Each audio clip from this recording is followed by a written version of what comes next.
And thank you for staying up late with us here on The Factor Uncensored. Let's get it kicked off. We have some great guests tonight. Up first, dangerous love triangles. It sounds like a scene from a movie, but time and time again, it's proven to be deadly. A new video just released to the public from a 2022 murder shows the deadly details of a love triangle in Georgia. We begin with a jealous woman's response after she was told she killed someone. And tonight we examine how dangerous a love triangle can truly be. So I guess the girl went to the hospital, and she died. She died? She's dead. So, but we know that there was like an altercation that happened beforehand. And that was mutual, and she came here. Yeah, we understand that. Yeah. So, but because of it. I wasn't going to kill anybody. Yeah. I'm not that person. I get it. It's that type of knock no one wants to get. But 27-year-old Antoinetta Stevens received it 2 years ago at her door. Wow, I'm so sorry about that. That was not my intention. Police in Beaufort, Georgia say Stevens tricked her fiance's alleged mistress, Ashley Bocanegra, into coming to the house the couple shared. That's when investigators say she attacked the 30-year-old. Bocanegra went to the hospital where she died from internal bleeding. Antoinetta is now serving 20 years. And I never expected him to basically cheat on me with someone at the workplace. This isn't the first love triangle where it's turned deadly. In July 2002 in the Houston area, Clara Harris confronted her husband over an extramarital affair. She used her Mercedes-Benz to run over Dr. David Harris, her husband, in a parking lot, killing him. She was sentenced to 20 years in prison. She has since been released. And finally, in 2007, NASA astronaut Lisa Nowak drove 900 miles straight from Texas to Florida wearing an adult diaper to confront her romantic rival. That woman was U.S. Navy Captain Colleen Shipman. Shipman was accused by Nowak of having a relationship with her ex-boyfriend, astronaut William Oefelein. No one died, but Nowak pleaded guilty to burglary of a vehicle and battery. Let's get into this tonight. Joining me here on The Factor Uncensored is Andy Kahn with Crime Stoppers, crime and women's advocate Chow Nguyen, and Matilda Zaragoza, who's an expert at living damn life. Yeah, glad to have you all here on The Factor Uncensored. So when we take a look at the first case in Georgia, and that happened in 2022, but we're doing it now because a video was just released, and many people described her response as callous when she learned that she had killed her romantic rival, that being the woman she accused of having an affair and a child, which she did, with her husband. And now that woman is... When you see stuff like this happening, Chow, as a counselor and an advocate for women, your thoughts on this? Well, it's really sad because it's a tragedy all the way around. This woman who was cheated on was really the victim, became a perpetrator, and now she's serving time. And let's make it clear to the viewer what she did was she took, or she pretended to be her fiance and lured the woman to her house. To exact And then that's when they attacked her, that being Antoinetta Stevens and the man's sister. Yeah, exactly, which would have been Antoinetta's sister-in-law. Think about the rippling effect. All these people are now involved. There was a son without a mother, that victim. 2 children without mothers. 2 children without mothers. This boyfriend who cheated on his girlfriend. It should have just ended there, right? Yeah. There was an extramarital something. But here's what's really interesting, Isaiah. If you just Google love triangle and domestic violence and murder, there are stories after stories after stories across the country. This is a story a lot of people can relate to. Maybe you have thoughts of exacting revenge, but maybe you don't take it out because it leads to these kinds of consequences. Actions like these have consequences. Even if she didn't intend to kill this woman, she died, and now look where we are. The simple thing is to walk away, leave the husband or the boyfriend, or go to counseling, work it out. And Matilda, what we saw in the video that police provided, body cam video, we heard Antoinetta say she forced, that being her fiance's mistress, she forced him into having sex with her at work.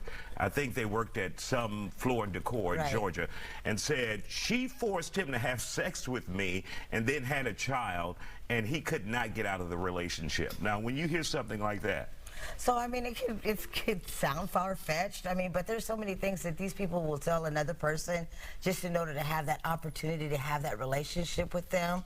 And then what they're saying on the back end to the woman at home, like, you know, how do you want to have your cake and eat it too, right? And so he's telling this one person, and she's making herself believe that these are the things that are happening in her mind. Like, this was forced. This was not something that he was willingly wanting to do, and then the baby came about, and, you know, that's something that she wanted to justify the behavior, but that's not how that was happening. He was actually involved in both relationships. All right, Andy, and we're talking about also some older cases here in Houston where love triangles have either turned deadly or just plain weird, like with the astronaut Noah, who drove 900 miles from Texas to Florida. Yeah, we were all covering the news back then. Yeah.